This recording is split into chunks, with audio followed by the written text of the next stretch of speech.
Hello everyone, welcome back to the YouTube channel of Taiyari 360 IAS। तो चलिए continue करते हैं ज्योग्राफी की एनसीईआरटी की बेहतरीन सीरीज को। हम जैसे कि 6 क्लास की एनसीईआरटी पढ़ रहे थे और 6 क्लास की एनसीईआरटी के हमने अभी तक तीन चैप्टर्स खत्म कर दिए। 4 chapter is related to math, उसको हम स्किप करेंगे।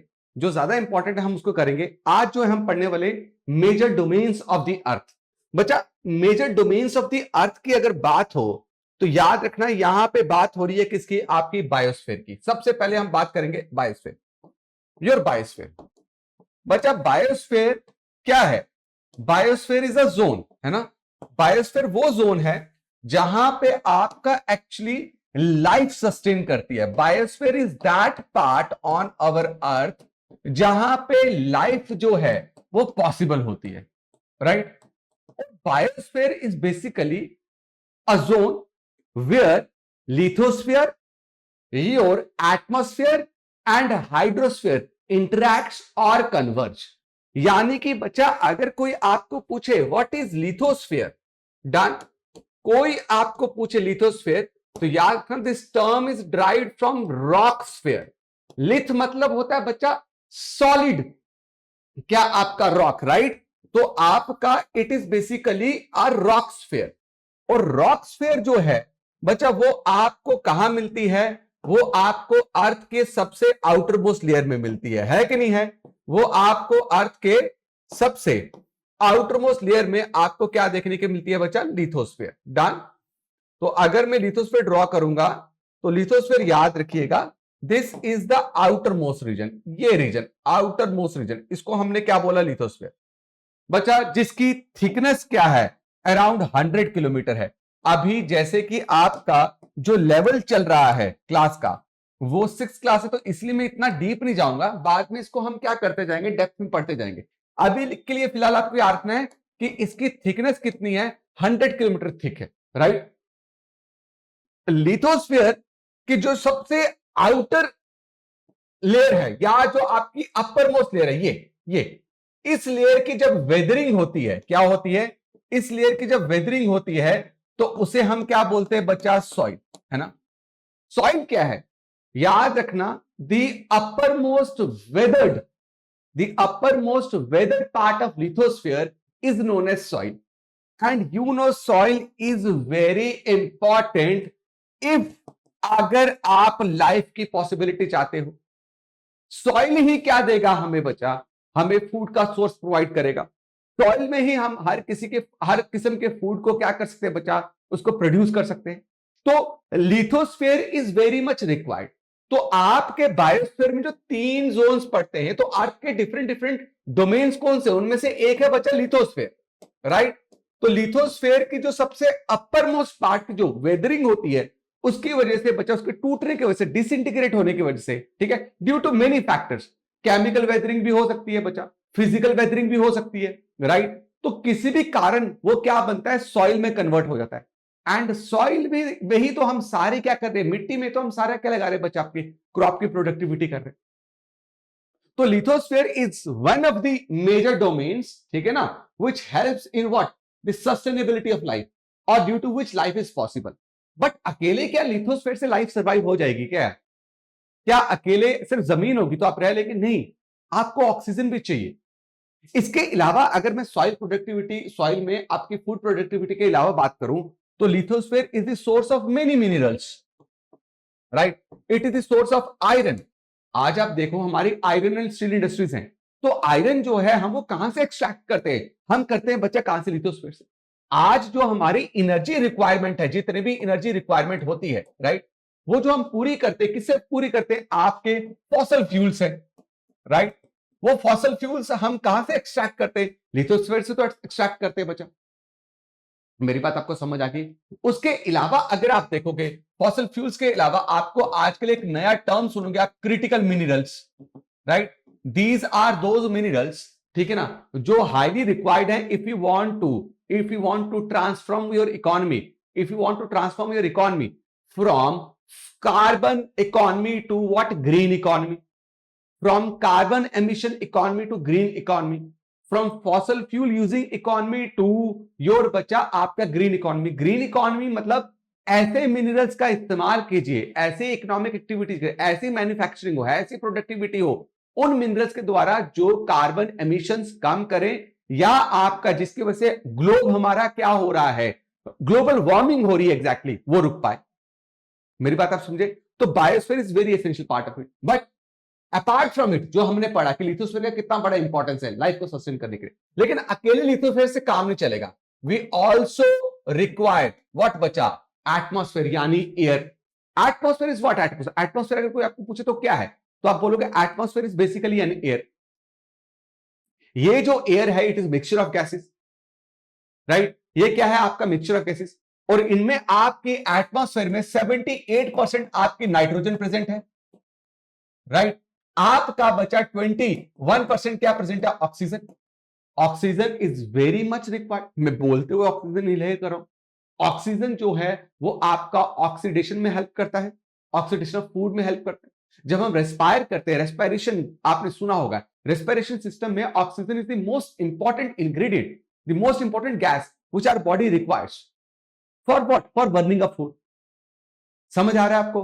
तो एटमॉस्फेयर, ठीक है, एटमॉस्फेयर, इसके अलावा बचा carbon dioxide gas is very important, because carbon dioxide gas जो है वो हेल्प करती है हमारे एटमॉस्फेयर को हीट अप करने में। या आप बोल सकते हैं कार्बन डाइऑक्साइड गैसेस, या मीथेन बोलूं, या मैं वाटर वेपर बोलूं, these all are greenhouse gases which helps in what? The heat budgeting और heat balancing of the earth. मेरी बात आपको क्लियर हो रहा है? समझ? And it is very much required. अब हमारे पास बच्चा लैंड भी आ गया, डन। लैंड आ गया मतलब हमारे पास लिथोस्फीयर आ गया। हमारे पास दूसरा क्या आ गया बच्चा? एटमॉस्फेयर। अब हमें और किसकी जरूरत है बच्चा? Water. More than 70% of body है ना इज व्हाट? वाटर। वाटर की सबसे ज्यादा रिक्वायरमेंट है। वाटर मतलब हाइड्रोस्फीयर, जितना भी वाटरस्फीयर। अगर हाइड्रोस्फीयर अगर आप देखेंगे व्हाट इज हाइड्रोस्फीयर, तो आप बोल सकते हैं हाइड्रोलॉजिकल साइकिल है ना, हमारा water surface, watersphere, oceans, seas, groundwater, fresh water, ये सबका बहुत बड़ा रिक्वायरमेंट है अगर आपको लाइफ सस्टेन करनी है। यही ओशन, सीज जो हैं ये सोर्स हैं आपके बादलों के बनने के, बारिश होने के, स्नोफॉल होने के। मेरी बात आपको क्लियर है? तो हमें water required, water for living, हमें फ्रेश वाटर चाहिए। बट फ्रेश वाटर के अलावा ओशंस वाटर बहुत इंपॉर्टेंट रोल प्ले करते हैं लिविंग ऑर्गेनिज्म के सर्वाइवल के लिए, वेरी इंपॉर्टेंट रोल है ना। तो मेरे दोस्तों याद रखिए, लैंड आ गया आपका, एयर आ गया, नाउ क्या बचा था बचा? आपका वाटर बचा था। क्या बचा था हमारा? क्या बचा हुआ था बचा? वाटर बचा हुआ था। अब देखो ये तीनों जहां इंटरैक्ट कर रहे हैं, ये तीनों जहां मिल रहे हैं, वो क्या है बचा? ये जगह है, दिस इज द प्लेस जहां पे ये तीनों क्या कर रहे हैं? आपका इंटरैक्ट कर रहे हैं। और इसी को हमने क्या बोला है? इसी को वी कॉल्ड आपका, सुनो, इसी को हमने बोला बायोस्फीयर। तो समझ गए बायोस्फीयर क्या है? Biosphere is a zone where life is possible, where all living organism can survive easily, क्योंकि यहां पे तीनों चीजों का इंटरेक्शन हो रहा है, लैंड का, एयर का। लैंड मतलब लिथोस्फीयर, एयर मतलब एटमॉस्फेयर, वाटर मतलब hydrosphere. I hope you got it, है ना? आई होप यू गॉट इट। तो चलिए हम आगे देखते हैं क्या बोला है बच्चा। The main component of the environment, जो हमारा वातावरण है, anything which surrounds us, right, जिस चीज से भी हम घिरे हुए हैं, दो चीजें बचा, एक बायोटिक कंपोनेंट है, एक एबायोटिक कंपोनेंट है। बायोटिक कंपोनेंट मतलब लाइफ, एबायोटिक कंपोनेंट मतलब नॉन लिविंग, है ना। तो बच्चा बोला कि अगर आप देखेंगे कोई भी इन्वायरमेंट है ना, the three main components of the environment intersect and interact. Are they intersecting? Exactly, they are, right. Are they interacting? Yes, they are interacting. मेरी बात क्लियर? अब जो solid part of the earth surface है, the solid outer part of the earth surface is known as lithosphere. And मेरे दोस्तों जो इस अर्थ को चारों तरफ से सराउंड कर रही है, जो सराउंड कर रही है, that is what your atmosphere, that is what your atmosphere। मेरी बात आपको क्लियर होगी? और एटमॉस्फेयर में क्या क्या प्रेजेंट है अभी हमने देखा। एटमॉस्फेयर में प्रेजेंट है आपका oxygen, nitrogen, carbon dioxide and other gases. Other gases में आर्गन आ गया बच्चा, नियॉन आ गया, हाइड्रोजन आ गया, हीलियम आ गया, ठीक है, बहुत कम मात्रा में प्रेजेंट है, राइट। फिर बोला water covers a significant portion of earth surface. Exactly, अगर आप हमारे ध्यान से बच्चा ग्लोब को देखेंगे, अगर मैं यहां पे ग्लोब बनाता हूं, राइट, अगर मैं यहां पे ग्लोब को बनाता हूं, तो what you will C, what you will C, you will find out कि भैया आपका सबसे ज्यादा आपको क्या मिल रहा है, सबसे ज्यादा हमें क्या देखने को मिल रहा है, आपका ओशंस देखने को मिल रहा है, सबसे ज्यादा हमें क्या देखने को मिल रहे हैं, ओशंस देखने को मिल रहे हैं सबसे ज्यादा। अब आप यहां पे देखें तो यहां पे मैं छोटा सा क्या कर देता हूं, आपको क्या बनाना है, यहां पे मैं बना देता हूं आपका, ठीक है, यहां पे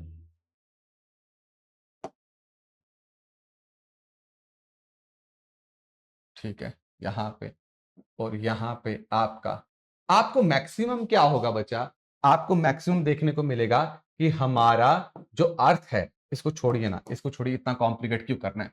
तो आपको अर्थ को अगर आप ध्यान से देखेंगे, क्या देखेंगे, अर्थ को ध्यान से देखेंगे, तो what you will get to know, अगर आप अर्थ को देखेंगे तो अर्थ में आपको दो तरीके के सरफेसेस मिलेंगी, एक लैंड सरफेस जिसपे आप बैठ के या खड़े होकर मेरी वीडियो देख रहे हो, मैं वीडियो बना रहा हूं, दिस इज लैंड सरफेस, और एक जिन सरफेस के ऊपर बच्चा क्या लाई कर रहे हैं, सारे ओशन सीज लाई कर रहे हैं, उनको हमने क्या बोला, वाटर सरफेस बोला, क्या बोला, water surface.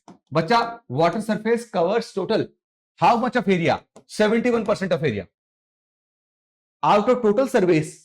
If we consider the surface of our earth is 100%, out of this 100%, 71% of surface is covered by water and rest 29% surface is covered by what, your land. So this is the reason कि हम इसको क्या बोलते हैं बच्चा, blue planet भी बोलते हैं, क्या बोलते हैं, ब्लू प्लैनेट।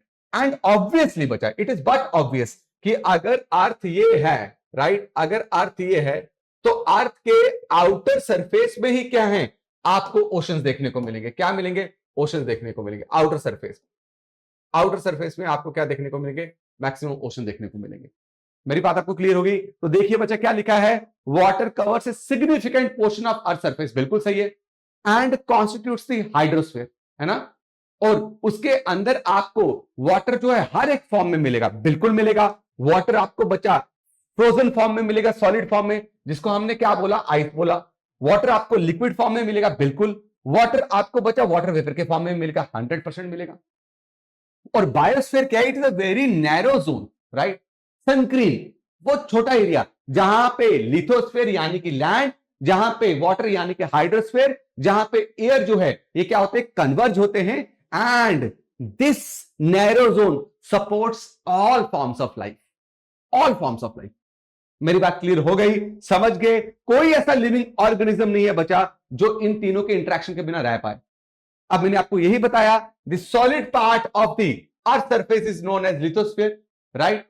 अब earth surface is divided into two main regions, एक है लैंड सरफेस, लैंड सरफेस को यू कैन कॉल कॉन्टिनेंट, कोई दिक्कत नहीं है, कॉन्टिनेंट बोल सकते हो, यानी कि ये पोर्शन जो आप देख रहे हो ये सारा क्या है बच्चा, आपका कॉन्टिनेंट है, राइट। और बाकी जो आपका आउटर सरफेस है लिथोस्फीयर, ये सारा रीजन आप देखिए, ये क्या है बच्चा, आपका water surface, vast water bodies.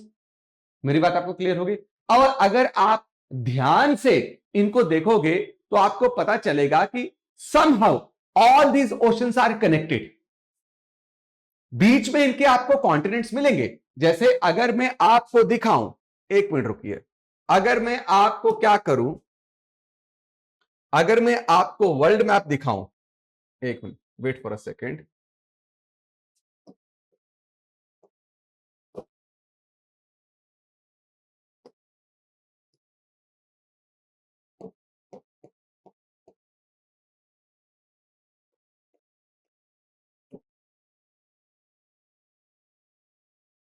अगर मैं आपको वर्ल्ड मैप दिखाऊं, ये है ना हमारा वर्ल्ड मैप बच्चा, this is our world map, right, ये हमारा वर्ल्ड मैप है। अब वर्ल्ड मैप में देखें तो व्हाट यू विल सी कि आपका this continent is Africa, this is Asia, Africa से क्रॉस करो आपको अटलांटिक ओशन बीच में आ रहा है, और यहां पे आप देखें साउथ अमेरिका है, यहां पे क्या है, नॉर्थ अमेरिका, और यहां पे पैसिफिक ओशन। दो दीज ओशंस, अगर if you look at the map you will सी कि भाई इन ओशंस को बच्चा किसे सेपरेट करके रखा हुआ है, these oceans are separated by what, your continents, but there are strong interconnection, we will read about it, मतलब there are some straits which connect these oceans, right, आने वाले टाइम पे हम पढ़ेंगे बच्चा, ठीक है। चलें आगे। और हमें पता है कि हमारे अर्थ का सबसे हाईएस्ट पॉइंट जो है that is Mount Everest. What it is? Mount Everest, which is located in which country? Our neighbouring country, India की neighbouring country, that is Nepal. और इसकी हाइट कितनी है बच्चा? 8848 हाइट है. मेरी बात आपको क्लियर होगी? और बच्चा अगर आप देखोगे दुनिया का सबसे डीपेस्ट पॉइंट जो है वो आपको कहां मिलेगा बच्चा? दुनिया का सबसे deepest point you will find near Philippines बच्चा, यहां पे आपको मिलेगा. और उसका नाम है बच्चा मारियाना ट्रेंच. उसका क्या नाम है? मारियाना ट्रेंच बच्चा. It is part of Pacific Ocean and you can locate it in the ocean floor of Pacific Ocean. It is located to the east of your, मेरे दोस्तों, फिलीपींस. और आपका यहां पे आपको मारियाना ट्रेंच मिलेगा. अब ये मारियाना ट्रेंच कैसे बना है अभी हम डिस्कस नहीं करेंगे. How it become so deep कि यहां पे दो माउंट एवरेस्ट को अगर आप उल्टा करके, इन्वर्टेड करके अगर आप डालेंगे तो दोनों माउंट एवरेस्ट क्या हो जाएंगे बच्चा? सबमर्ज हो जाएंगे, इजीली सबमर्ज हो जाएंगे. ठीक है, चलता हूं मैं आगे, मूविंग फॉरवर्ड. अब बच्चा हमने क्या बोला? There are total 7 continents. बिल्कुल, पहला कॉन्टिनेंट है बच्चा ये एशिया. याद रखिएगा बच्चा, Asia is the largest continent, right? It is the largest continent in terms of area and population. Both area wise it is also largest and in population wise no one can beat Asia, right? In second number area wise is Africa continent. Third number अगर आप area wise देखोगे it is North America. Fourth number पे आपका बच्चा कौन सा? South America. Fifth number पे continent है जो आपके साउथ पोल में लोकेटेड है, right? That is Antarctica. 6th number में is your Europe and 7th number पे बच्चा आपका आ रहा है क्या? ऑस्ट्रेलिया. तो दीज आर दी 7 कॉन्टिनेंट्स. यानी जो आपका 29% जो लैंड सरफेस अभी हमने देखा था, it is segregated, it is separated into what? Your 7 large land mass known as continents, right? Known as continents. Now what you will see, this is equator, right? ये क्या है? ये इक्वेटर है. हम सब ने इक्वेटर पढ़ लिया है, लैटिट्यूड्स पढ़ लिए हैं, तो हमें पता चल रहा है कि ये जो ब्लैक लाइन है दिस इज इक्वेटर. इक्वेटर के नॉर्थ पे क्या है? आपका नॉर्दर्न हेमिस्फीयर. इक्वेटर के साउथ में क्या? Southern hemisphere. आप देखो बच्चा, majority of the continents are confined और are concentrated in what? Your northern hemisphere. और आपको यहां पे वाटर सरफेस ज्यादा देखने को मिल रही है सदर्न हेमिस्फीयर. ये कारण है कि सदर्न हेमिस्फीयर को बच्चा वाटर सरफेस भी बोला जाता है, वाटर हेमिस्फीयर भी बोला जाता है, सॉरी, वाटर हेमिस्फीयर भी बोला जाता है. और नदर्न हेमिस्फीयर को बच्चा आपका लैंड हेमिस्फीयर भी बोला जाता है. क्या बोला जाता है? लैंड हेमिस्फीयर भी बोला जाता है. मेरी बात क्लियर होगी बच्चा? एशिया क्या है? It covers 1/3 of the earth land area. अगर टोटल लैंड एरिया 29 है, राइट? इसको अगर मैं 100% बना देता हूं तो 100% का बच्चा आपका 1/3 एरिया, लगभग 30% area is covered by Asia alone. इतना बड़ा कॉन्टिनेंट है. मेरी बात बच्चा, मैं ये क्यों करवा रहा हूं? क्योंकि यूपीएससी ने 2024 में बहुत ही इजी क्वेश्चन और सीधा एनसीईआरटी से स्टेटमेंट उठा के डाल दी, तो हम कभी मिस नहीं कर सकते इसको. ठीक है, अब क्या लिखा हुआ है बच्चा? It lies in eastern hemisphere. बिल्कुल सही बोल रहे हैं, it lies in eastern hemisphere. How? Now there is one more line, right? इसको मैं इरेज कर रहा हूं. मैंने आपको दूसरी लाइन बतानी है, इसको मैं इरेज कर रहा हूं. डन. डू यू रिमेंबर हमने प्राइम मेरिडियन के बारे में पढ़ा था, लॉन्गिट्यूड्स के बारे में. And the first meridian which we draw on our surface was what? Was your this line 0 degree, जिसको हमने प्राइम मेरिडियन बोला. प्राइम मेरिडियन ने अर्थ को क्या किया? 2 हिस्सों में डिवाइड कर दिया, ईस्टर्न हेमिस्फीयर, आपका western hemisphere. See what is written here कि भैया आपका Asia is located in the eastern hemisphere. 100% it is located here, it is a part of eastern hemisphere. लेकिन आप किसको लिखोगे? आप लिखोगे it is located in northern and eastern hemisphere. बच्चा याद रखना, क्योंकि इक्वेटर के नॉर्थ पे भी तो मिल रहा है, नॉर्दर्न हेमिस्फीयर हो गया, और प्राइम मेरिडियन के ईस्ट में मिल रहा है तो नॉर्दर्न एंड ईस्टर्न हेमिस्फीयर. मेरी बात क्लियर होगी मेरे दोस्तों? क्या बोल रहे हैं? It is separated by a mountain. ठीक है ना? From Europe it is separated. अब यूरोप से सेपरेटेड है, इन दोनों के बीच में क्या है बच्चा? आपका पहाड़ है, माउंटेन है. ये पहाड़, इस माउंटेन को क्या बोला बच्चा? Ural Mountains. क्या बोला? Ural Mountains. Now what are Ural Mountains? तो बच्चा याद रखना, Ural Mountains are located in Europe and these mountains separate Asia from what your Europe continent, ठीक है। और यूराल माउंटेन्स की जो हाईएस्ट पीक है वो है नरोदनिया। क्या है? नरोदनिया, याद रहेगा। It is the highest peak of what your, मैं यहां लिख देता हूं नरोदनिया, अगर नहीं दिख रहा है, नरोदनिया, नरोदनिया। मेरी बात क्लियर होगी। और बच्चा यूरोप बहुत, आप उठा के देखो ना, it is quite smaller when you compare it with Asia. बच्चा एशिया के सामने कौन? आपका यूरोप। मेरी बात clear. Now it is written that Europe is smaller compare to Asia, situated west of it. Yes, it is situated to the west of Asia, बिल्कुल सही। And cross by Arctic Circle. क्या? And cross by, बिल्कुल बच्चा। There is one more latitude, याद रखिएगा, ये question बहुत important बनता है। One more latitude located at, ये बना रहा हूं, this is 66.5 degree north latitude. It is known as the Arctic Circle. Beyond it बच्चा, आर्कटिक सर्कल के बियॉन्ड क्या होता है? आपका हमेशा जो है, आपको क्या मिलेगा मेरे दोस्तों? आपका स्नो लाइन मिलेगी। मतलब इस लैटिट्यूड के बियॉन्ड आपको हमेशा स्नो कवर्ड सरफेस मिलेगी। क्यों? क्योंकि इस लैटिट्यूड के beyond earth receives almost slanting rays, almost horizontal rays, horizontal to the surface बचा, ड्यू टू विच यहां पे इतना टेम्परेचर नहीं बढ़ता है। और इसके नीचे जो है टेम्परेचर इंक्रीज होता है, इसके ऊपर ड्रास्टिकली टेम्परेचर क्या होता है? डिक्रीज होता है। डन, मेरी बात क्लियर। तो आप देखिए, आर्कटिक सर्कल जो है 66.5 degree north, it not only passes through Europe continent but it also passes through बच्चा Asia and north America. This is very important. वहीं पे आप देखो इक्वेटर कौन से कॉन्टिनेंट से पास हो रहा है, इट इज वेरी इंपॉर्टेंट, यहीं पे याद कर लो। एक साउथ अमेरिका, एक अफ्रीका और एशिया। ऑस्ट्रेलिया से पास नहीं होता, याद रखना। It passes through Africa, Asia and South America, do remember it, ठीक। और बच्चा आगे चलते हैं। फिर बोला Africa rank second in number, largest अगर बात करें तो अफ्रीका जो है वो सेकंड नंबर पे है ना। और अफ्रीका से बचा इक्वेटर भी पास होता है। देखिए बचा, Africa is the only continent, do remember that Africa is the only continent जहां से तीनों प्रोमिनेंट लैटिट्यूड, इक्वेटर, क्या इक्वेटर, आपका कैंसर और आपका कैप्रिकॉन जो है बच्चा वो पास होता है। क्या होता है? कैप्रिकॉन जो है बच्चा आपका पास होता है, याद रखिएगा। तो कौन सा ऐसा लैटिट्यूड है जहां से आपका Tropic of Cancer, Tropic of Capricorn and equator तीनों पास होते हैं? वो है बच्चा आपका Africa. And due to it Africa is the most tropical country, most tropical country जो बहुत गर्म रहती है। मोस्ट ट्रॉपिकल कंट्री जो है वो अफ्रीका है।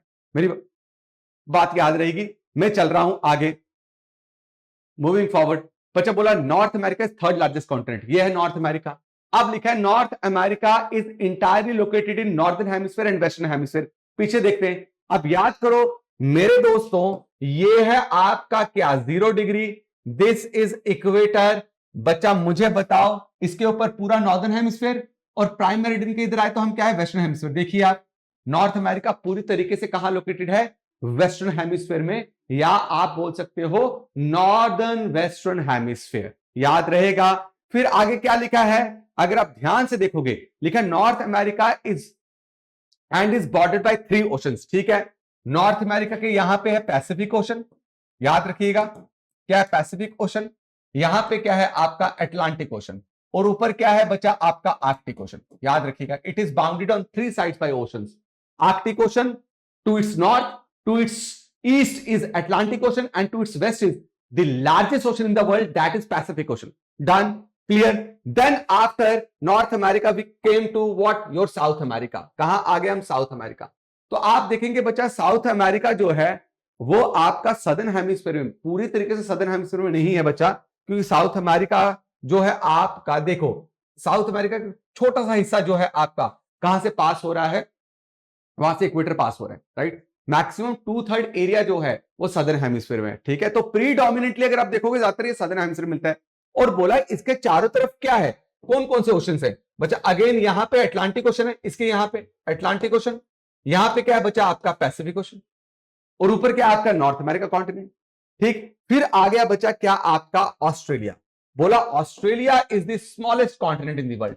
बिल्कुल सही बोल रहे हैं, ठीक है। और Australia lies entirely in southern hemisphere, ठीक है, and it is surrounded by oceans. चलो देखते हैं मेरे दोस्तों, this is what your Australia.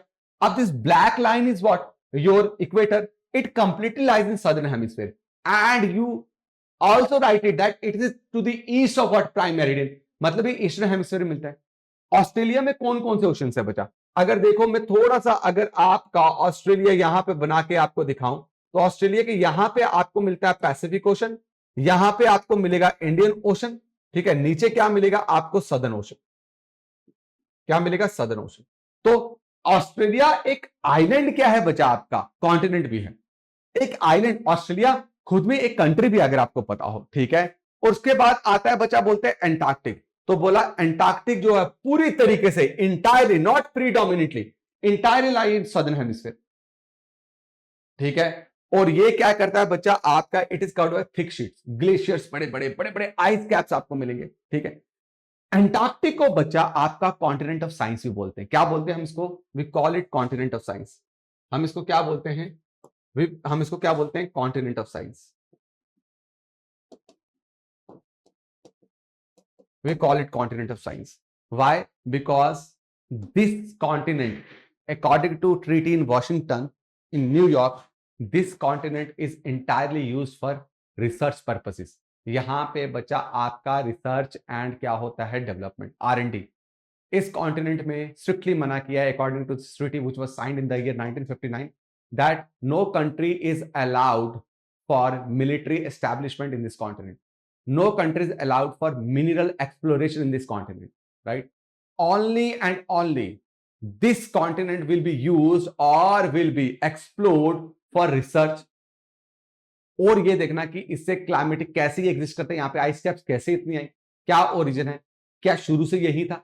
तो continent of science, we have 2 research stations, India is also part of this treaty and India has also 2 research stations, Maitri and Bharati. बच्चा एक और होता था दक्षिण गंगोत्री, क्या होता था, दक्षिण गंगोत्री, बट बहुत ज्यादा स्नो होने के कारण दक्षिण गंगोत्री पूरी तरह से डूब चुका था, फिर इसको हमने रिकवरी नहीं किया, क्योंकि जिस जगह पे लोकेटेड था वहां पे बहुत ज्यादा क्या होती थी, आपकी स्नोफॉल होती थी, ठीक है, क्लियर है। अब मैंने आपको क्या बोला, ओशंस क्या है, oceans are the largest part of hydrosphere, मतलब हाइड्रोस्फीयर अकेला ओशन से नहीं मिलकर बना हुआ। हाइड्रोस्फीयर अपने आप में आते हैं आपके ओशंस आते हैं, सीज आते हैं, लेक्स आते हैं, ठीक है, आपके फ्रेश वाटर आते हैं, आपके ग्राउंड वाटर आते हैं, ठीक है। और बच्चा ओशंस जो हैं वो याद रखें, there are how many oceans, 5 oceans बच्चा, ये बहुत इंपॉर्टेंट है, इस चीज को याद रखना, देयर आर 5 ओशंस, राइट। कौन कौन सा, Pacific, Pacific is the largest ocean, याद रखिएगा, Pacific is the largest ocean. और बच्चा उसके बाद Atlantic Ocean is the second largest ocean and it is in the shape of S, देखो लिखा हुआ है the Atlantic Ocean the second largest has an S shape, ठीक है, and is bordered by North America and South America. चलिए देख लेते हैं, मैप पे देख लेते हैं। अब देखिए ध्यान से, आपका क्या है, आपका ये अटलांटिक ओशन है, this is Atlantic ocean. Atlantic ocean देखो, अटलांटिक ओशन के नॉर्थ और साउथ, यानी कि अगर आप वेस्ट में देखेंगे तो नॉर्थ और साउथ में, नॉर्थ में मिलता है नॉर्थ अमेरिका, साउथ में मिलता है साउथ अमेरिका, और वहीं पे आपके अटलांटिक ओशन के बच्चा आपको ईस्ट में क्या मिलेगा, अफ्रीका, और ऊपर क्या मिलेगा, यूरोप मिलेगा। दिस इज वेरी इंपॉर्टेंट बच्चा, यही मैप जो है इस तरीके से हम इसको करेंगे तो बढ़िया रहेगा, क्लियर है। और बच्चा Indian Ocean is also named after what, India, obviously, right, and it is located to the south of what, Indian peninsula. अब अगर आप ध्यान से देखेंगे तो आपको वापस मैप पकड़ना है बच्चा, इंडिया के साउथ में मिलता है, क्या है, इंडिया के साउथ में मिल रहा है, मतलब यू कैन ऑल्सो से कि एशिया के साउथ में है, अफ्रीका के ईस्ट में है, ऑस्ट्रेलिया के क्या है बच्चा, आपका वेस्ट में है। लीजिए ये है Indian ocean. One more ocean जो यहां पे ये, इसको हम क्या बोलते हैं, आपका आर्कटिक ओशन, क्या बोलते हैं हम इसको, आर्कटिक ओशन बोलते हैं। And there is one more ocean, fifth and the last ocean, that is Antarctic. बच्चा देखो एंटार्क्टिक ओशन कहां लाई करता है, ये मैं बना रहा हूं आपका 60 डिग्री साउथ लैटिट्यूड, क्या बना रहा हूं, 60 डिग्री साउथ लैटिट्यूड, ये मैंने बनाया, ठीक है। अब देखो बच्चा 60 डिग्री साउथ लैटिट्यूड के बियॉन्ड अप टू एंटार्क्टिक, यानी यहां तक, एंटार्क्टिक से लेके या 60 डिग्री साउथ तक या 60 डिग्री साउथ से लेकर एंटार्क्टिक तक। पैसिफिक ओशन का पानी, ये पैसिफिक ओशन है, अटलांटिक ओशन का पानी कंबाइंड और इंडियन ओशन का पानी, इसको बचा क्या बोलते हैं? सदर्न ओशन बोलते हैं। It is called southern ocean. तो आप डेफिनेशन भी लिख सकते हो, मैं आपको बोल रहा हूं तो आप लिख सकते हैं कि डेफिनेशन क्या है? The combined waters of Indian Ocean, Pacific Ocean and Atlantic Ocean from 60 degree south, है ना, to what the north of Antarctic is what known as Southern Ocean. क्या बोलते हैं हम उसको? Southern Ocean. I hope you got it बच्चा, यहां पे कोई दिक्कत नहीं है, सबको ठीक हो गया है, प्रॉब्लम नहीं है। Now is atmosphere. तो बच्चा कोई भी अगर आपको पूछे एटमॉस्फेयर क्या है, तो आप बोलना ये गैसियस एनवलप है। What? It is gaseous envelope.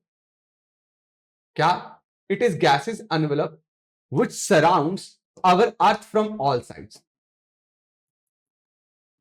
ठीक है, आपका this atmosphere is gaseous envelope which surround our earth from all sides, earth from all sides, and how it does not escape? Why? Because of earth's gravitational force। अर्थ का गुरुत्वाकर्षण बल जो है वो इसको अपनी तरफ क्या करके रखता है बच्चा? अपनी तरफ खींच के रखता है। दिस इज द रीजन कि आपका atmosphere stay always stick to what your earth. It is around 1600 kilometre, right? It extends up to 1600 kilometre, right? और इसकी अलग अलग लेयर्स हैं बच्चा, बहुत इंपॉर्टेंट है। अभी सिंपल सी बात हम याद रखेंगे, the lower most layer is troposphere. Troposphere के ऊपर जो लेयर है वो स्ट्रेटोस्फेयर है। स्ट्रेटोस्फेयर के ऊपर जो लेयर है मीजोस्फेयर। मीजोस्फेयर से सबसे ऊपर जो लेयर है थर्मोस्फेयर। बच्चा ये एटमॉस्फेयर टॉपिक पूरा रिवाइज होगा, अभी हम बड़ा बड़ा बेसिक चलेंगे, राइट? तो एटमॉस्फेयर अगर मैं चेक कर रहा हूं, ये अर्थ से अगर आप ऊपर जाओगे तो सबसे पहले जो which is attached to the earth surface is troposphere layer. Above troposphere is stratosphere, above stratosphere is mesosphere, और मीजोस्फेयर के ऊपर कौन है बच्चा? आपका थर्मोस्फेयर है। I hope you got it, आपको समझ आ गया बेहतरीन तरीके से बच्चा। तो हमने क्या किया, अब वही हमने बोला कि एटमॉस्फेयर में अगर आप गैसेस देखेंगे तो आपको पता चलेगा 78% क्या नाइट्रोजन है, 21% क्या बचा? आपका ऑक्सीजन। तो अकेले 99% जो गैस है वो कौन है बचा? आपकी नाइट्रोजन और ऑक्सीजन। लेकिन उस 1% में से बचा कार्बन की मात्रा कितनी है? जो बाकी बचा 1% है, 0.03%। And it is very very important, very very important. Why? Because it is the source of heat for our atmosphere। How it is the source of heat for our atmosphere? भैया होना तो सन चाहिए था, इसलिए बचा क्योंकि सूरज से जो धरती की तरफ रोशनी आती है, when it crosses the atmosphere, it easily passes through carbon dioxide gas। Carbon dioxide gas is transparent for incoming solar radiation। यानी कि carbon dioxide gas has not the capacity to trap or absorb your incoming solar radiation। Because incoming solar radiations are short waves। Short waves है यानी कि बच्चा उनकी frequency जो है it is very very high, because their wavelength is what? Short. तो हमने बचपन में पढ़ा है ना, जितनी शॉर्ट वेव उसकी वेवलेंथ उतनी शॉर्ट, जितनी वेवलेंथ शॉर्ट होगी फ्रीक्वेंसी उतनी हाई होगी, मतलब उतनी तेज चलेगी, उतनी वेलोसिटी उसकी ज्यादा होगी। तो ये गैसेस ट्रैप ही नहीं कर पाती। फिर ये आपका पूरा इंसुलेशन जो है वो धरती पर गिरता है, धरती इसको एब्जॉर्ब करना स्टार्ट करती है, अर्थ इसको एब्जॉर्ब करती है। और जब अर्थ पूरी सैचुरेट हो जाती है, अर्थ बिकम सैचुरेटेड, है ना, तो then earth start re-radiating it back. Earth starts re-radiating it and the heat which earth absorb and is back radiated to the space is called terrestrial radiation. It is called terrestrial radiation, and these terrestrial radiations are long waves। Long waves means they have low frequency। These waves have long wavelength, due to which their frequency become low, their velocity become low, and these outgoing long wave terrestrial radiations, है ना, from the earth surface is easily trapped by carbon dioxide gas, methane, ozone, your water vapor, and this is how our atmosphere heats up। Or you can say this is how this carbon dioxide balances, or these greenhouse gases balances the what? Heat of our earth। And it is very important, this heat is very important and essential for what? Life, for what? Growth of plant। Or plants are producers and we all are what? Your heterospheres. We perform hetero type of nutrition. We are dependent on producers because we are not able to make our own food with the help of sunlight. Are you getting it? समझ आ रहा है? बढ़िया है, कोई दिक्कत तो नहीं है। बट अगर आप देखेंगे आपको एक बात समझ आएगी कि अगर बाय चांस बच्चा, ये क्या है आपका, दिस इज अर्थ सरफेस,